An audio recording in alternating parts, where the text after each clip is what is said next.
when you point. I never had a chance to say so. It's very difficult. In this leading role, you always lean against them to hold them up. Great pleasure to see you. Where did you come from? Chicago. Wow. To hold them, and he helped them Isn't to. that great? Well, this is, I'm coming from Surrey, which is the greater Vancouver area. Was a bit. Sun's in Delta, which is a neighbor. That's right, Carol. Go and sit down, Carol. Who are close to the game. Where are you from, Rob? I never asked you. South Carolina. Oh, isn't that interesting? Wonderful. Did you drive up there? Or how did you I'm very excited for you guys today. That's Eh? too far. It's nice to be able to get it finished. Everything's easy. Okay. Wow. Welcome, everyone, to the Role of Mediumship in the Divine Love Community. Jimbo is just setting up his thing, and he's going to play us a song, and then we're going to go right into it. But it'll be great if everyone can sit down. We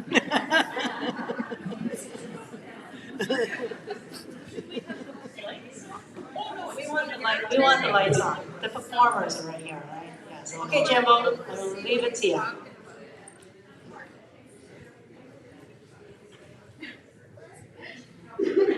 Hello. Can you hear me? Yeah. I can't hear you. So I thought we would start with a song. Since this is a talk on mediumship, sometimes I receive songs, like a lot of songwriters do, and they come in different forms. So sometimes it's lyric, sometimes it's chords, sometimes it's all at once. This song, I was living in Hawaii. It was probably during the end of the pandemic, if that's over. And I kept hearing this, da da da da da, da da da da, da da da da da, which is a long line for me. It's not a short attention span. So, and it just kept rolling, and I'd be walking on the beach, and I'd be hearing this, da da da da da. So I had a prayer about it, and this is a song that came through. It's called The Simple Man.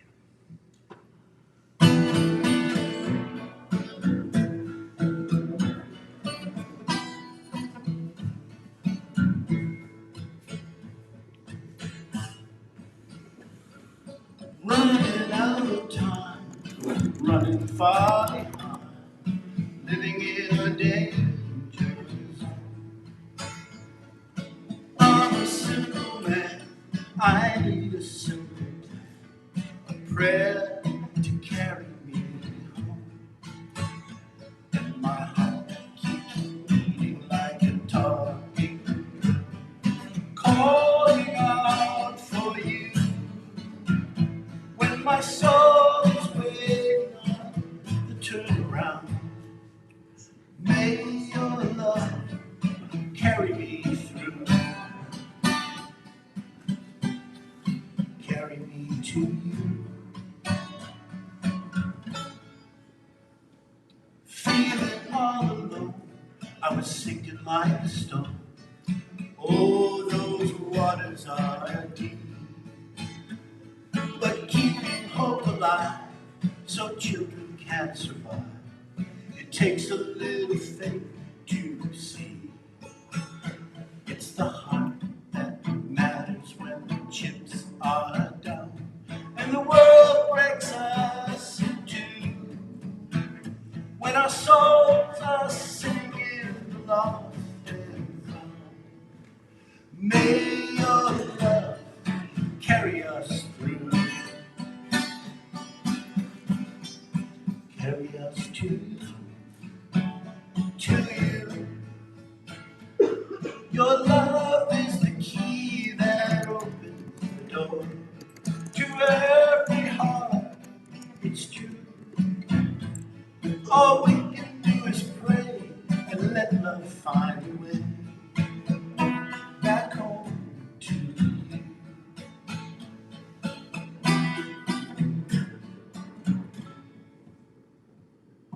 Words are fragile things, they fly on Icarus wings, melting in the summer sun. So fly me to your moon, I will still be true. 'Cause you are the one, and my heart still beating like a talking drum, calling out for you. When my soul's waiting, lost and found, may your love carry me through, carry me to you. Running out of time, running far behind, living in a danger zone.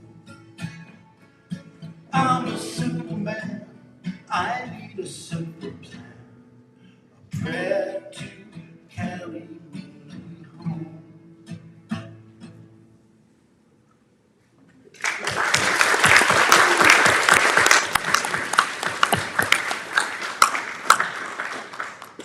Come on down. Have you got a mic? Jimbo's mic. Use your mic.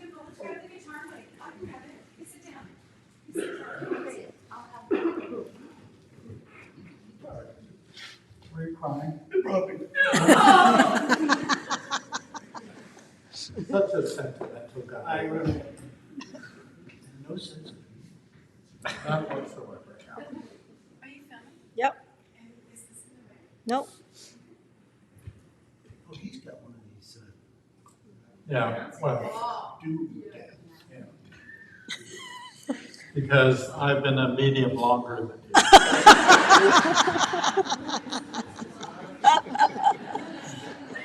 Well said. Hello. Oh, this mic is good. Yeah, well, we'll have a mic off. Put that around the mic. My mic's louder than Al's.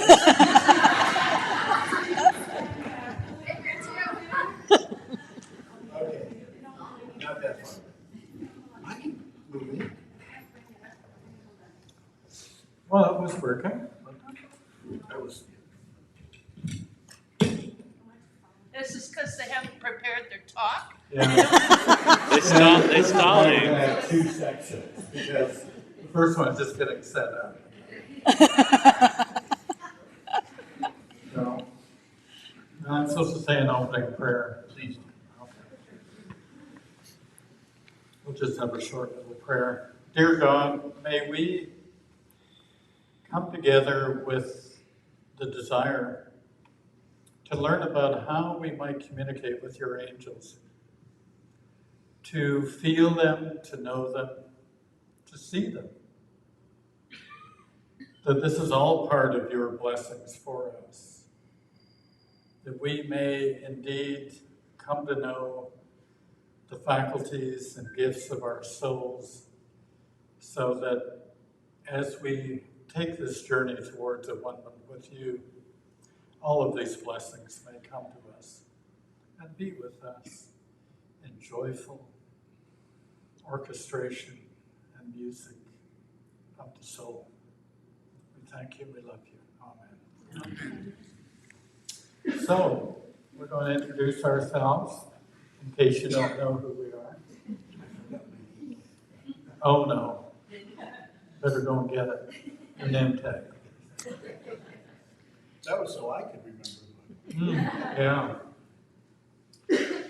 Yeah, this is an unfortunate part of this mediumship thing is that we're both getting old. And, who's going to replace us? Who's going to be the next guy, woman, whoever? Should we do the blessing book and just pick You like the Pope. Yeah. So I became a medium about a little less than 20 years ago, although I've been on the path for almost 50. And I had a lot of experience with spirit. I had a lot of communication with spirit, but I always thought of it as a personal interchange between myself and my guides or whoever was with me, teaching me.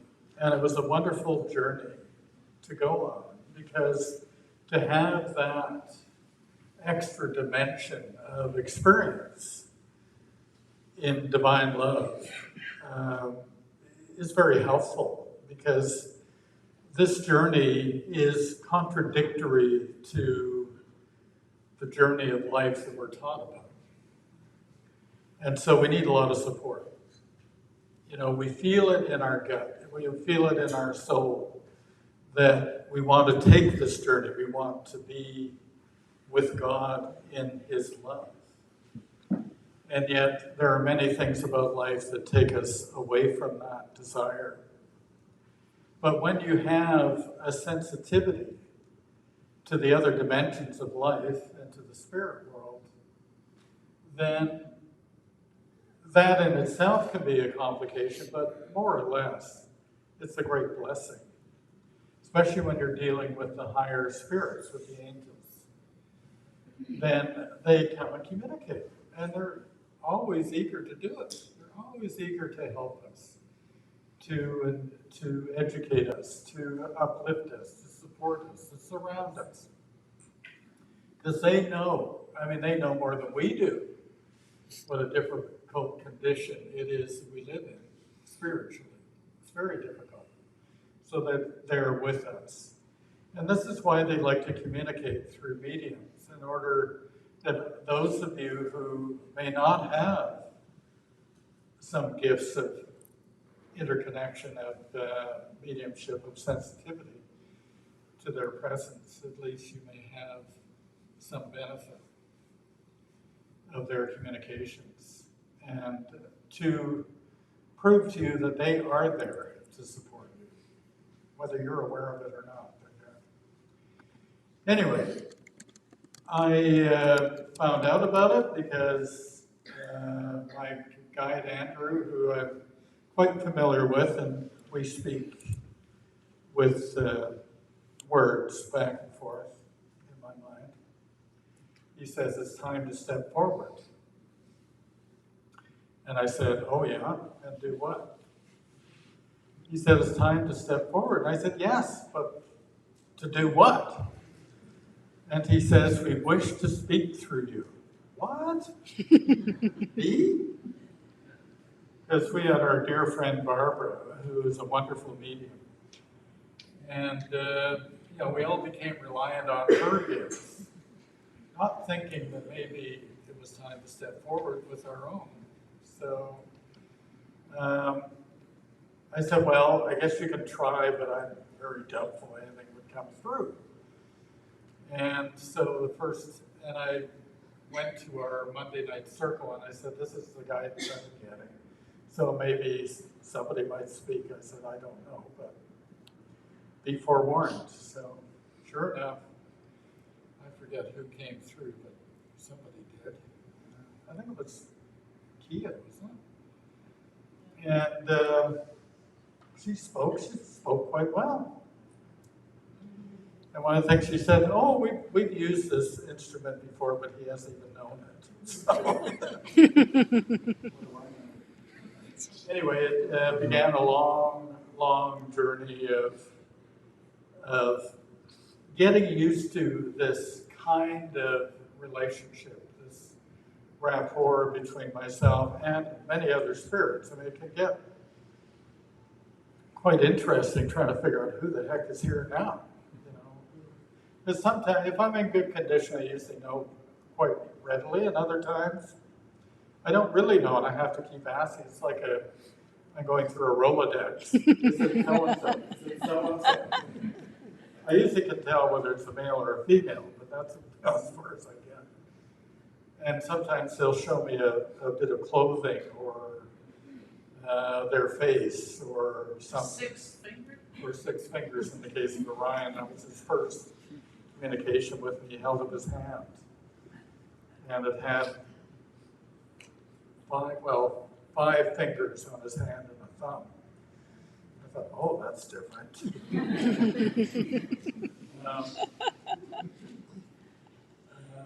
I was just saying a little while ago with my first interaction, or maybe one of the interactions with Kia, I looked down and I had a very ample bosom. Very beautiful book, I might add, and rather lightly covered. Oh, no. And it was enjoyable, I have to admit. I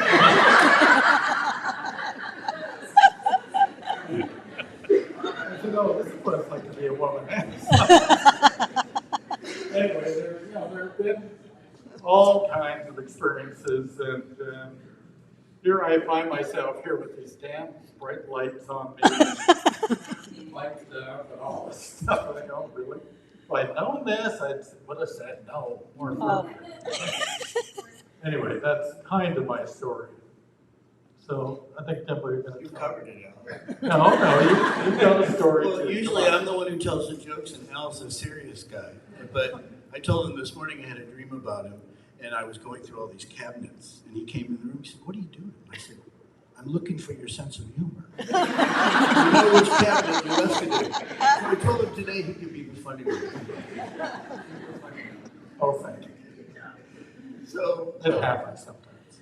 yeah, I tend to go on and on, so I apologize in advance for that.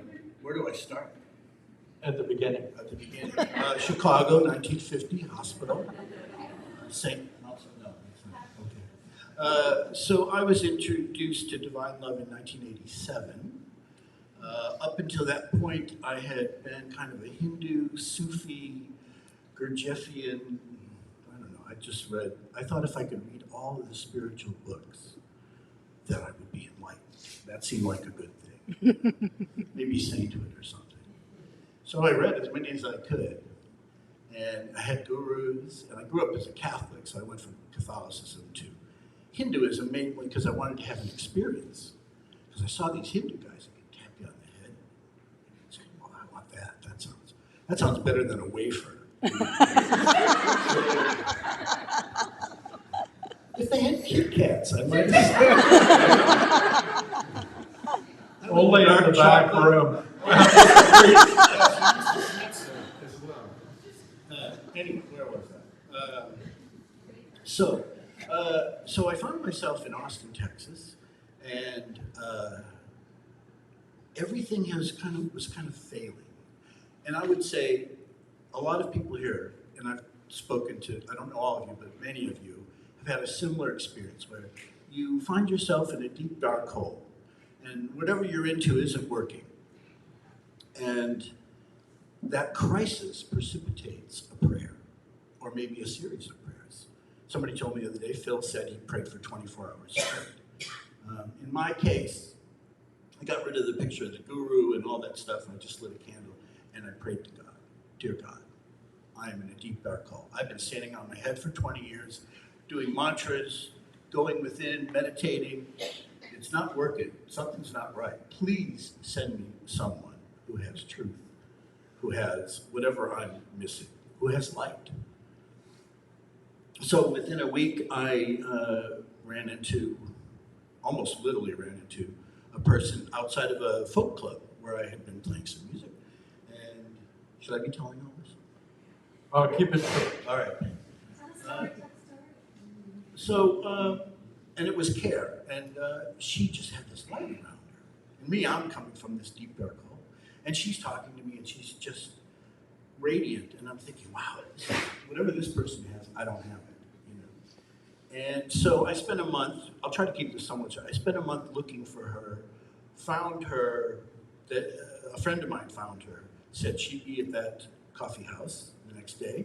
So I went, and there was nobody there. It was between Christmas and New Year's, so it was pretty empty.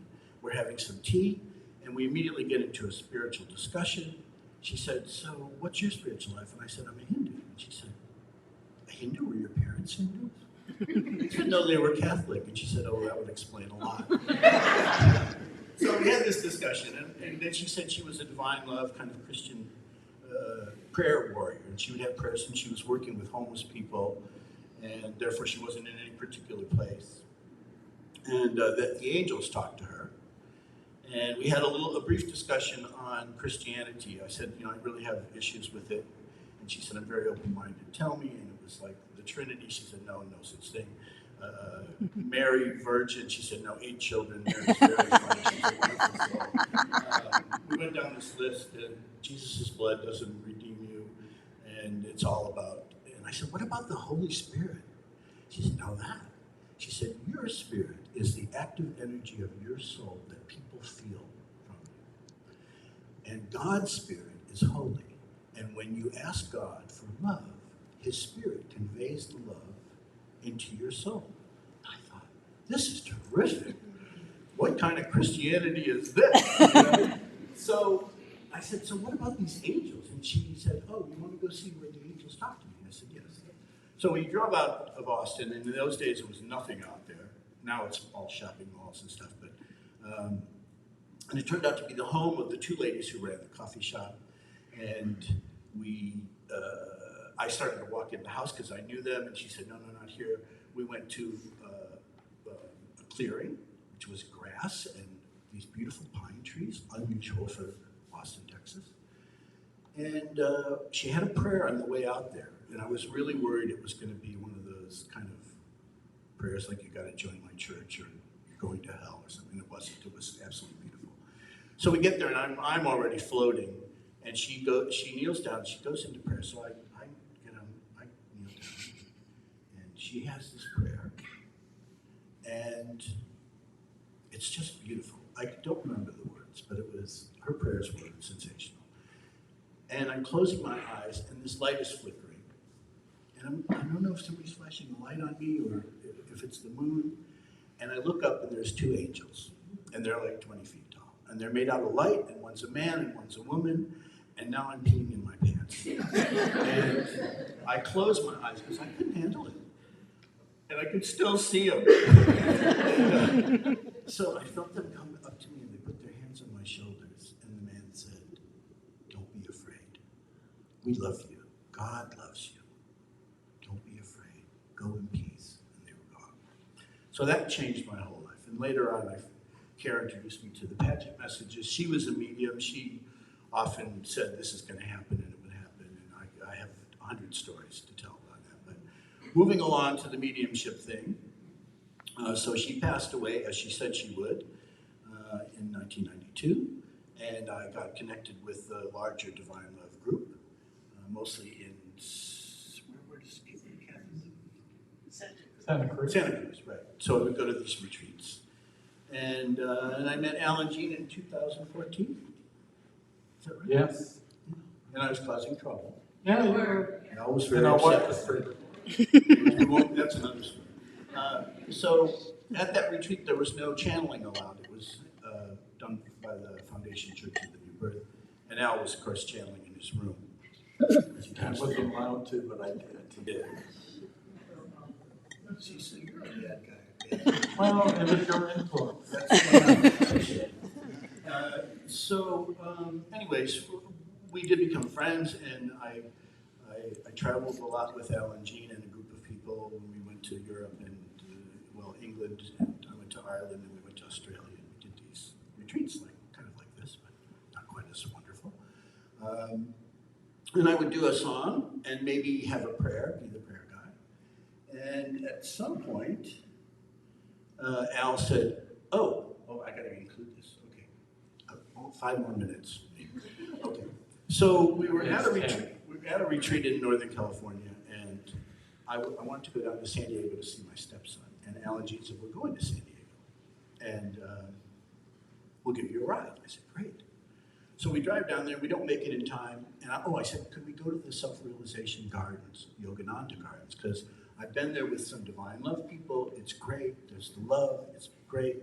Al doesn't know who this Yogananda is. He's like some yogi guy. Natural love guy. Natural.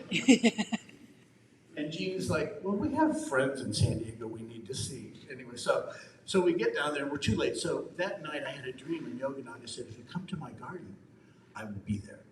So I tell these guys at breakfast. They're not really that impressed. But Al said, I really want to see the garden because I'm a garden guy. And Jean's like, well, we have some friends, so can we keep it kind of short? You know? Can I do it with your voice, Jimbo? Okay, so we go, and we get a parking space right across from the entrance of the Self-Realization Fellowship, which is unusual. And we walk in, and Jean's having, you had your sticks, your walking sticks, I think. Yeah. And the guard comes up, and he's just loving us, and he's greeting us, and he sees that Jean might have some trouble. And at that garden, there's a steep path that goes up to the top, overlooking the ocean. And he said, I could see you maybe need some help, so why don't you go up the path that Yogananda took when he got older? And it's much less steep. So already we're getting the royal treatment. So we go up, and people are in prayer, people are meditating, and you can just feel the love. It's thick. And of course, Al is enjoying the flora and fauna. Yeah, very diverse, very beautiful. We got pelicans flying overhead in formation. Jean is forgetting that we need to go, which is really good, right? So, so Al, after we're there an hour or whatever, Al says, so where do you guys pray? And I said, that's in this little grotto, the St. Francis grotto. And we walk over there, and as soon as I think we all kind of had a similar experience. We sat down, the love was so thick. The only time I had felt it that thick before, other than with the Divine Love Group, was in Assisi at a little church that St. Francis actually built. And it was like walking into Divine Love ectoplasm, just amazing. So we sit down and the love is just, and within a minute, we have a prayer, and Alice gets, I'm here, Yogananda. I guess you thought we were on a different path, but as you can see. He said, even a little yogi like me can pray for divine love. That's cute. So it was a beautiful message. He thanked us for coming and all that good stuff, and we just basked. And then Francis came through and said, gardens are wonderful. They're healing places. They're places to pray and meditate. I encourage you to build them and to go to them. And so later on when we traveled, we'd be in Australia, and Jeff Cutler would say, where do you want to go? And Al and I would say, to a garden. And poor Jeff, he's like, we've been to 5 gardens. Can we do something? Anyway, so Al starts getting messages from Yogananda, right?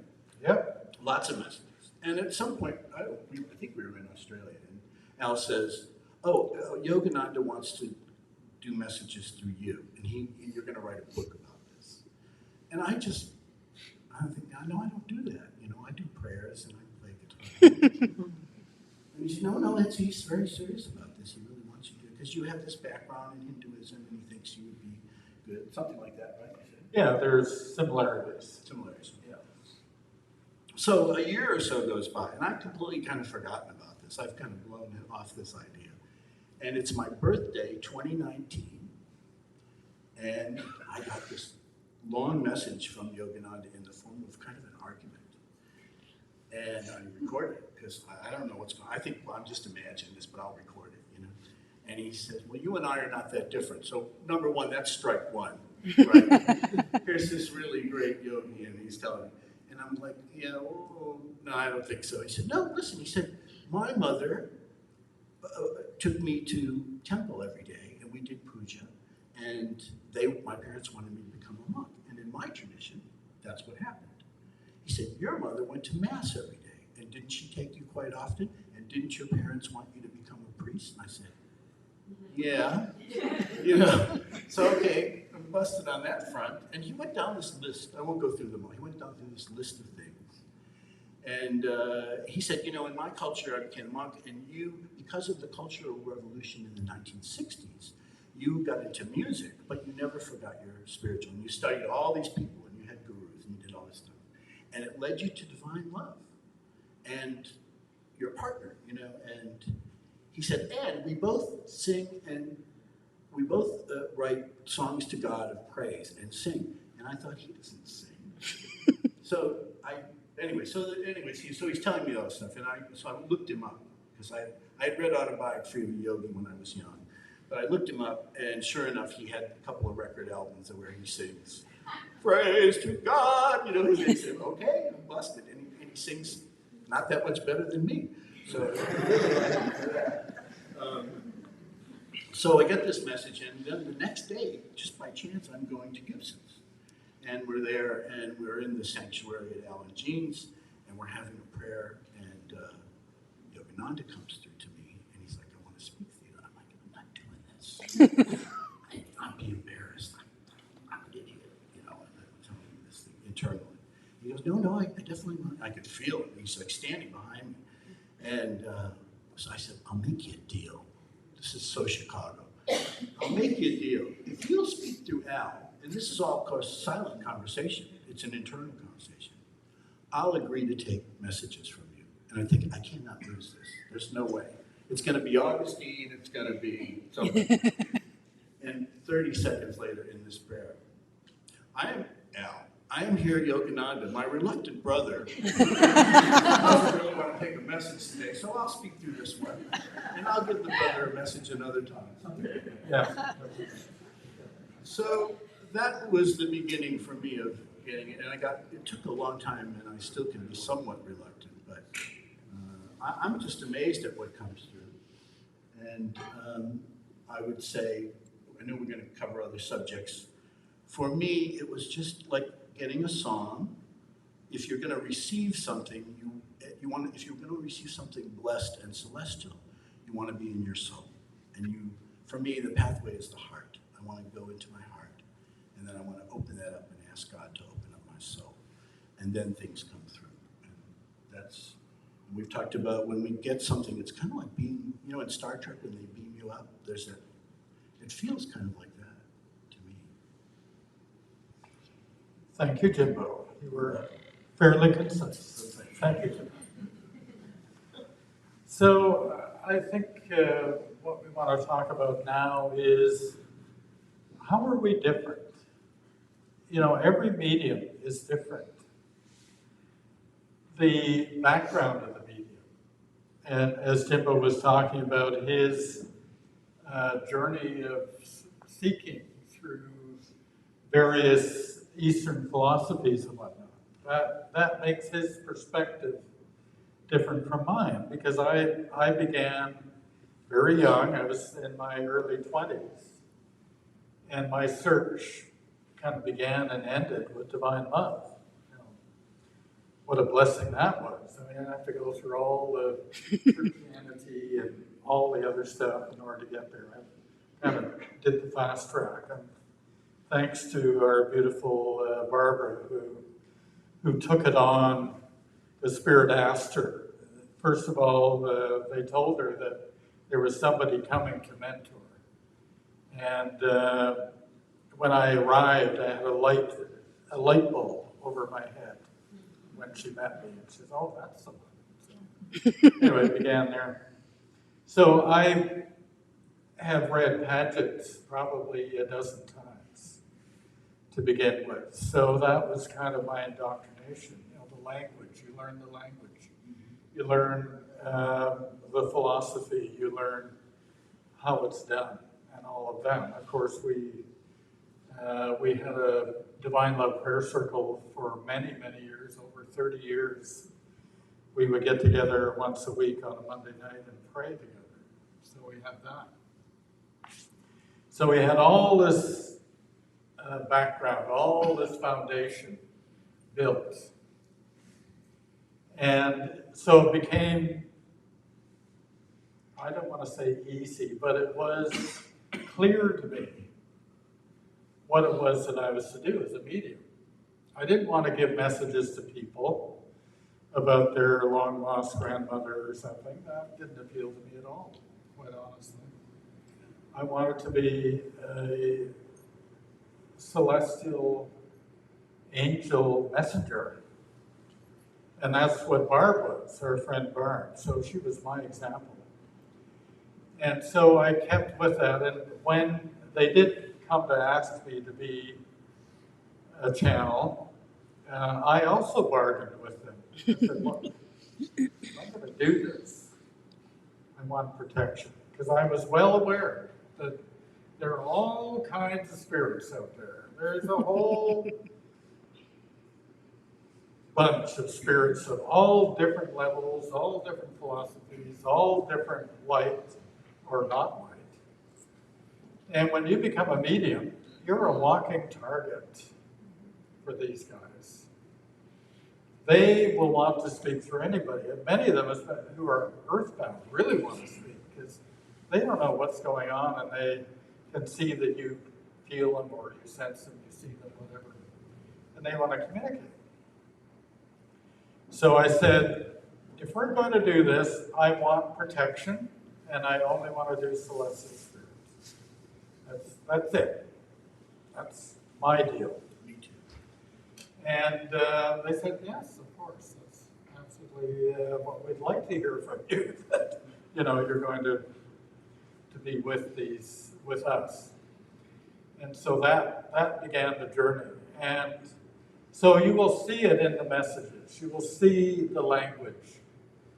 You will hear many things that have been spoken in pageants or elsewhere that indicates celestial spirits speaking. And one thing that, if you wonder whether it's a celestial spirit, or in the case of Orion, somebody who knows about divine love, is that they speak about love. They speak about the power of love. They speak about the transformation that comes with God's love. That's your indicator. If you ever wonder, if you're reading a message from somewhere, there may be a hint of it in something, and that also could be a celestial angel through someone who isn't really grounded in, the truths that we know. But it'll be there. It'll be there, and you'll feel it in your gut that this is right, that this harmonizes with what you know. So, what about you? Why are you different? Well, I think you hit the nail on the head. If everybody in this room got a message, and they all were from the same spirit, they would all be unique. They would say the same thing. The spirit would convey it, but it would be through the language of your culture, your brain, the words that you know, your vocabulary, and other such things. So, like Al, I just wanted to get celestial messages, and my prayer is always, dear God, if I'm going to receive something, I want it to be celestial, full of divine love. Please get me out of the way so I can allow this to happen. We did similar kind of thing. And but I have received some messages from, for instance, Charlie Chaplin, who's not a celestial but is on the divine love path. So he talks about divine love, and some others, but mostly celestials. And the difference, having witnessed a lot of evidential mediumship, which is through the mind, and wonderful if you want to know if your grandmother still loves you or your long lost loved ones are doing good. Evidential mediumship's a wonderful thing, and it's often about love. So I don't want to disparage that, but my heart, my soul, my path, like Al's, I wanted to be transformed because I knew that real happiness was being grounded in the love of God. Everything else, not so much, So there's a difference. How about talking about how you disparage yourself, thinking I'm good at you're not equal to Al or whatever that's what Okay. So I'm getting these messages, and then I would read Al's messages, and they'd be like really comprehensive and amazing. And he's kind of getting these Jesus messages, which are similar to what Paget got, but in contemporary language, and Jesus is having you read Paget, right? So, although he knows it backwards and forwards. But and I'm starting to get messages from Judas, and I'm thinking about Hans, and everybody loves Hans's book, and he tells me, well, Hans was interested in information. I had to constantly lead him into the love. I'm going to give you different messages. Okay. But I said, why don't you just use Al? He's really good at it. Al is busy. Al's busy. And so I got this message. This was 2022. 8, that's August 10th. So this is from Judas of Caria. Let me tell you the story of the two brothers. Both had the gift of mediumship, channels for light and love and for truth. One brother, through the uniqueness of his soul, received very comprehensive and eloquent messages, stunning in their breadth and depth. and able to impress a wide spectrum of souls. The other brother, older though none the wiser, received what often seemed to be quite simple, parabolic, or allegorical messages that made a point through a simple story. These messages also had their eloquence. To some, it may have seemed that one brother had overstated the case through spiritual redundancy, and yet one cannot overstate the truth. While in the case of mediumship of the other brother, one might have assumed that he had not disseminated enough information and perhaps has understated what needed to be said, and that is also false. For truth in both cases was perceived by the soul, and therefore no matter if a message is lengthy or a message is compact, the truth imparted in both cases is still the truth, though it may be said one appealed to a certain kind of soul and the other appealed to another. Often the two brothers received the same truth at nearly the same time. If one was to examine those messages and the dates they were received, they would see the core truth coming through both, albeit in what could be perceived as in very different ways. The brothers generally had no knowledge of what one had received in contradistinction to another, or what the other had received, except in retrospect, in which case they were always delighted. So you see, there is always a kind of collaboration from the celestial kingdom which results in the truth of God's laws, his universe, and above all, soul transformation being received in a way that reflects the uniqueness of the receiver while imparting the universal truth. So for each soul, for each one of you, it is imperative to continue along the path that resonates with you towards truth, that all may be changed, that all may be healed, that all may be blessed in everlasting love. For this is God's wish, and the wish of all of us here, that you may complement each other. God bless you. Judas of Caria. That's beautiful. And indeed, we are two brothers cut from the same cloth. And we support one another.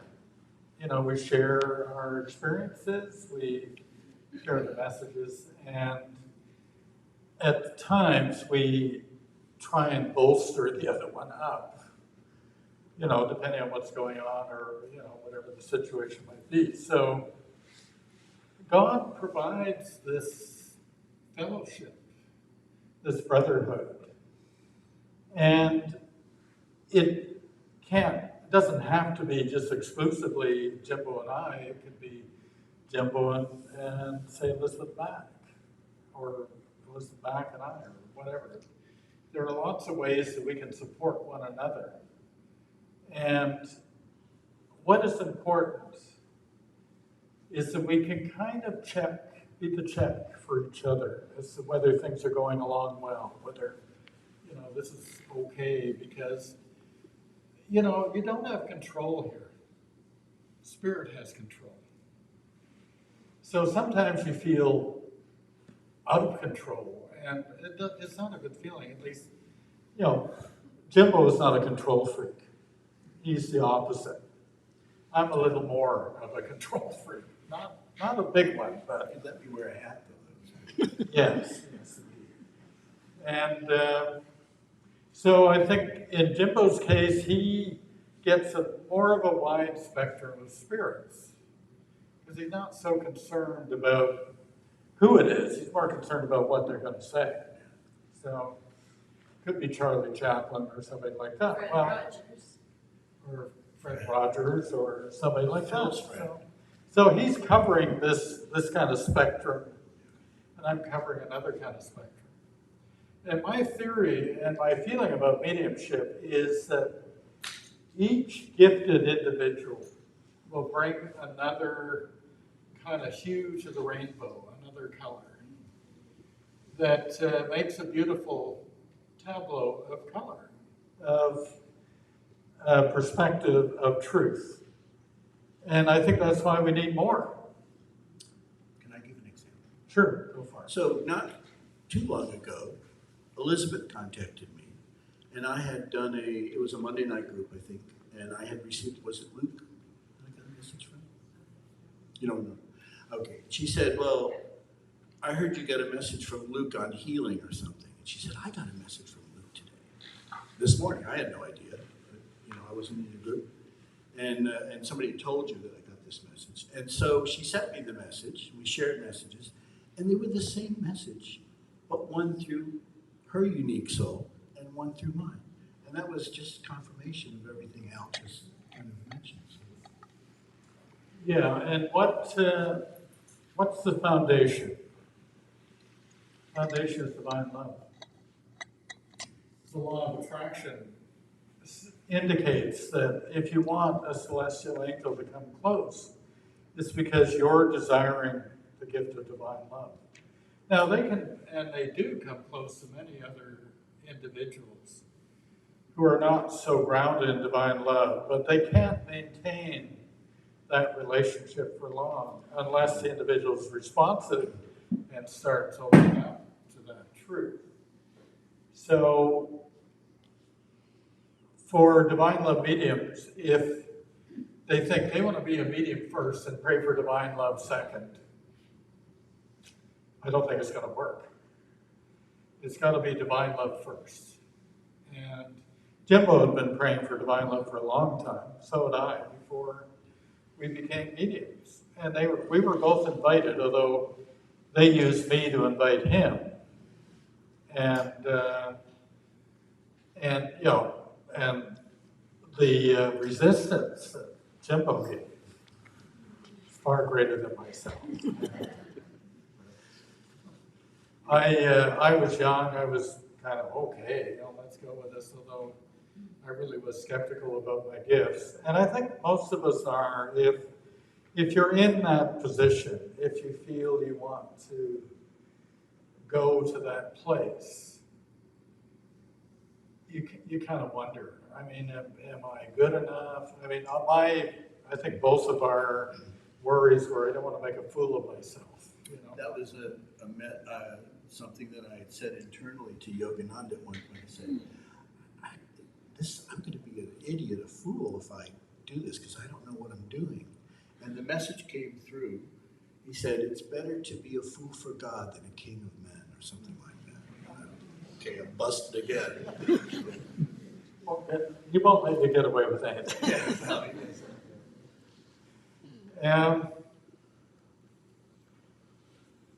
So the foundation is important.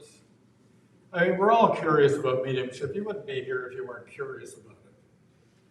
And being a medium doesn't mean that you're some highfalutin, big-time soul, divine love person that, has earned this right to be a medium. That's not the case. I believe it's chemistry. I believe it's to do with the chemistry of your brain plus the chemistry of your soul. And I think God gives us all with certain gifts. Some people are fantastic healers. Some are wonderful teachers. Some are mediums. Some are all of them, But it is in exploring these gifts, having faith and trust in what you have to give, who you are as an individual. What does God want of you? How is God going to use you? It's not your plan, your program that you're following. It's the divine plan and the divine program. And it may include becoming a medium. And that's an important role. I don't mean to say that it isn't important, but it's not the only role. And it doesn't indicate spiritual progression per se. To a degree it does. As I say, I think we earned it through our prayers. But that doesn't mean our souls are any brighter than your souls. I'd say we often need to read the messages that we get. Yes, and live them. I got that. Oh, shit, I'm not doing that. Yeah. So do you have anything more you want to say? I'm not sure what time it is. I know. You have 10 minutes. 10 minutes. Very good. You've got the list of thing. Well, we can go to a Q&A, what I was thinking, Oh, yeah, if there's okay. anything more, so. I have a question. I know there's a question asked, someone who wants to be a medium, not me, but the question is, how do you know it's a celestial and not just someone pretending to be celestial? Jimbeau can answer that one.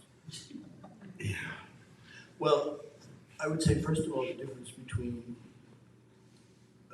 evidential mediumship and celestial mediumship is one is of the mind and one is of the soul.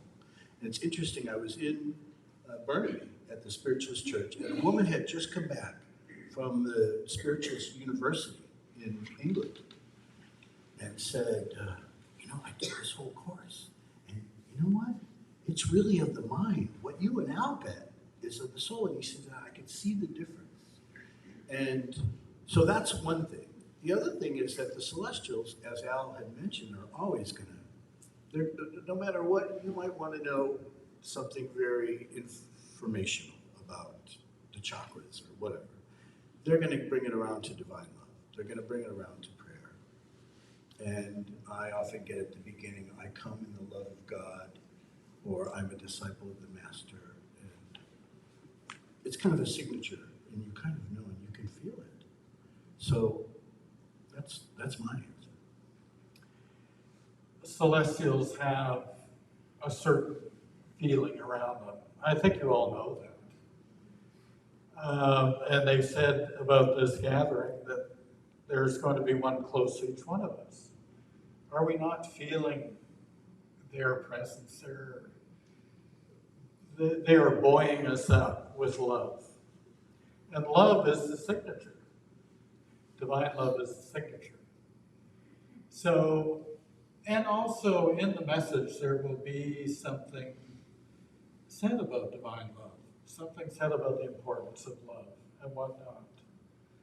So you can readily feel and know the sincerity of the angel and the condition that they bring, the energy that they bring with them. So it's not that difficult. It's when you start going off into more mindful, as Jimbeau says, informational stuff, then I get suspicious. Then I wonder, well, who is this? What are we talking about here? And advice giving. And advice giving, yes, indeed. So it's a different caliber, it's a different feeling altogether. But there are many, many, many spirits and many mediums in the world that feel that they're doing the work by being this advice-giving, intellectually stimulating message to people, and people like it because it stimulates the mind. Most people are in their mind. We're challenged to be in our soul. And if we're in our soul and a message comes through, you can feel it resonating. It vibrates in there. And the soul is taking it in. As who was it saying yesterday? What spirit saying? No, he said today. We're speaking to the soul. We're speaking to your soul. So that's their whole mission, and that's what I want to be. That's what I want to do, is be that individual that they can use to speak to other souls. And so I'm not overly anxious about dark influence and whatnot. I think you have to keep your nose clean. You have to be prayerful every day and seek for the highest and all of that stuff. So being a medium, you're taking on quite a responsibility. And you can get off the rails pretty easy. As I say, there are all these other influences, so it can come and without you even knowing it. You just kind of get sucked into these different streams of consciousness. And I would say that, for instance, in a group like this, or even a small circle where people are in prayer, that creates a vibration and an environment that makes it much easier for the medium to be in rapport with celestial spirits. That's why there's kind of some ground rules. And many of us have been given the gift of a portal. This is something kind of new. It's only kind of been around for a few years. But in that portal, it's kind of, I call it, think of it as the elevator from heaven to earth. So the celestial angels can use this portal in your home to arrive more quickly and easily and be with you. So you have this benefit, this gift of a portal, and that also helps with the mediumship. There's a portal here. I saw them build it as we were thinking about coming to Laurelville, and it's been a few weeks, I think, that they've been working on this portal. Cliff saw it as a dome, but it's more of an open-ended dome. And it's growing as we're praying. So that's why the angels are close. They have this capacity, this kind of wormhole from heaven to earth, you know, that they go down. Yeah. Does low frequency affect your ability to take messages? Say you're angry or something in the world is getting to you that day, but you know you have a circle or something. Either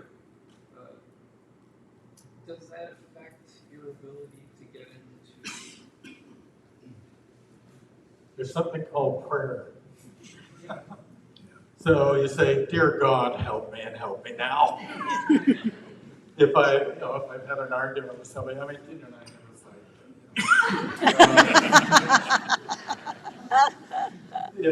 If I'm not feeling well, physically not well, whatnot, I have to leave it to the angels to bolster me up, and that's faith.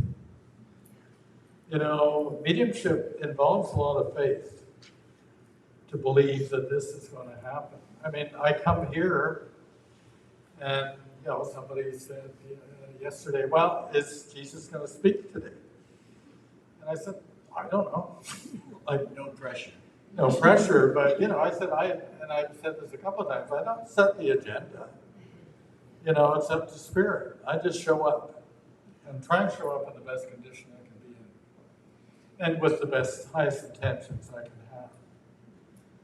So what will destroy that is, well, I guess I'll give an example. I had a situation where I thought I was going to be doing some work in a place in England, and it all fell through, and I was devastated.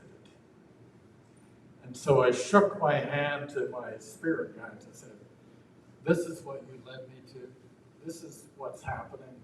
Forget it. I've had enough of you guys. I'm done." And I felt awful I think it lasted about a week. Then I came back, tail between my legs, and I'm sorry. I mean, there's a lot of benefits to mediumship, and they're with you a lot. They're helping you. They're upholding you. They don't want to lose you, and they don't want you to be vulnerable. I mean, there's that message today about free will and the power. There is power there, of course. You choose, then it will be what you choose. But the whole idea is to choose for the highest.